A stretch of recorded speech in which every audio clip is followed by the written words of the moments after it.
Presiden Prabowo Subianto memberi peringatan tegas terkait maraknya judi online. Terlebih kasus judol telah menyeret pegawai Kementerian Komunikasi dan Digital, yakni Komdigi.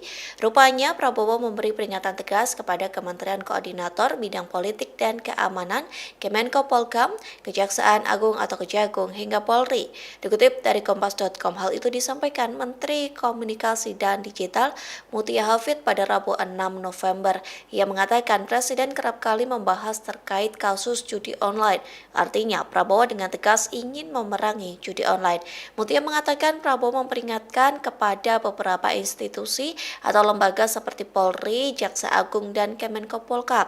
Presiden meminta agar ketiga institusi itu tidak saling membackingi atau memberikan bantuan perlindungan terhadap kasus judol.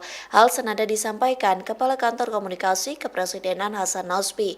Ia mengatakan Prabowo menekankan kepada jajarannya agar tidak main-main dalam mengatasi 4 persoalan penting di Indonesia, adapun diantaranya judi online, narkoba, penyelundupan. Download Tribun X sekarang, menghadirkan lokal menjadi Indonesia.